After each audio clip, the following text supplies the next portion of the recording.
Assalamualaikum warahmatullahi wabarakatuh. Bertemu lagi dengan Bu Heni dalam mata pelajaran Sejarah Kebudayaan Islam untuk anak-anak kelas 3 MIN Banat Kudus.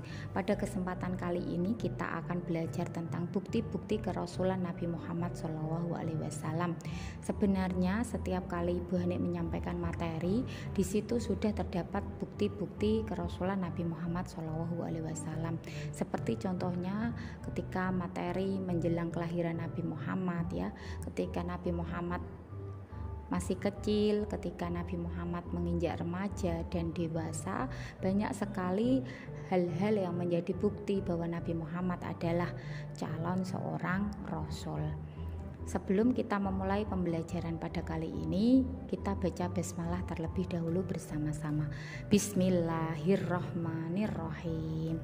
Bukti-bukti kerasulan Nabi Muhammad ini bisa dikategorikan menjadi dua.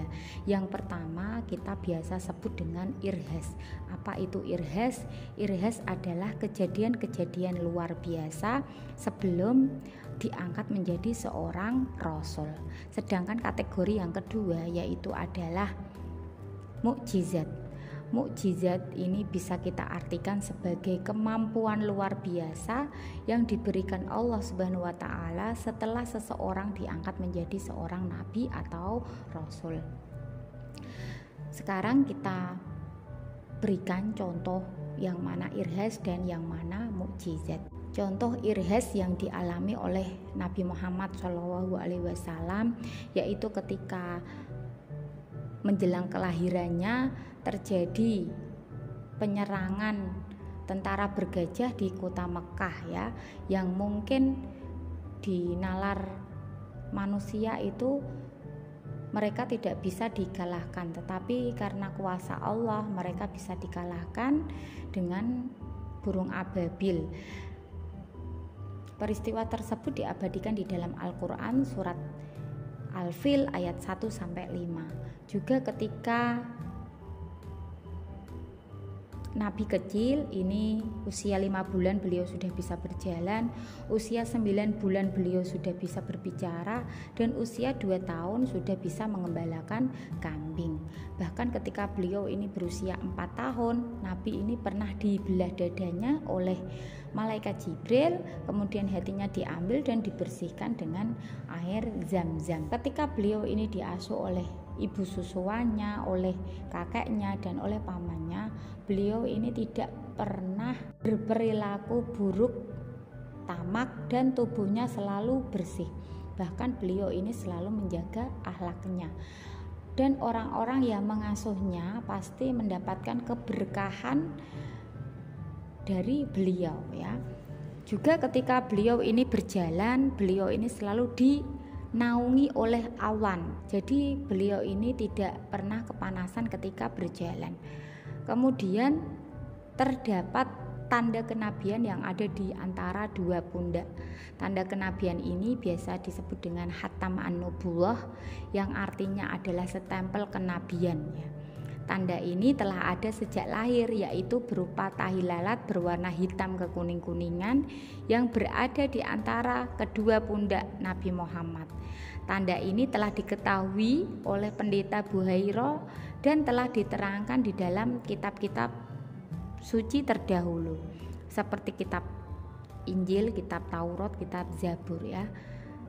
Di dalam kitab tersebut sudah dijelaskan bahwa akan ada nabi yang terakhir, ya, penutup para nabi yang mempunyai tanda-tanda seperti yang tersebut di atas. Itulah tadi irhas yang dialami oleh Nabi Muhammad, bahkan ketika beliau ini masih di dalam kandungan sampai sebelum beliau diangkat menjadi seorang rasul.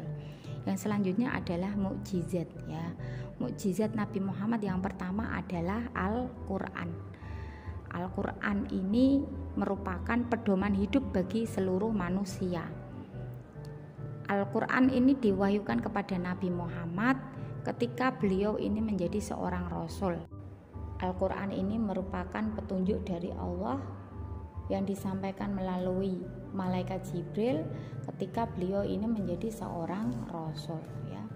Dan setelah beliau wafat, Al-Quran dibukukan dan sampai sekarang kita bisa menjadikan Al-Quran menjadi pedoman bagi hidup kita.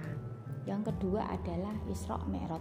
Isra Mi'raj merupakan perjalanan Nabi Muhammad pada malam hari dari Masjidil Haram ke Masjidil Aqsa, naik ke langit ke-7 sampai ke Sidratul Muntaha.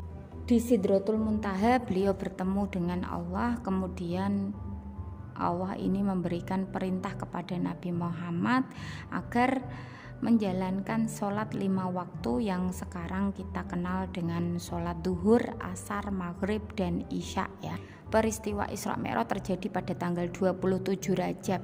Perjalanan yang dilakukan hanya dalam waktu 1 malam dengan jarak berjuta-juta kilometer ini seakan tidak masuk akal manusia ya. Tetapi itulah mukjizat Nabi Muhammad yang diberikan oleh Allah, yang belum tentu dialami oleh nabi-nabi atau rasul-rasul yang lain. Itu tadi contoh bukti-bukti kerasulan Nabi Muhammad SAW. Semoga kita dapat mengambil ibrah dari peristiwa tersebut, dan semoga materi ini memberikan manfaat sendiri bagi kita semua ya. Sekian materi dari Bu Hani. Mohon maaf apabila ada kesalahan. Wassalamualaikum warahmatullahi wabarakatuh.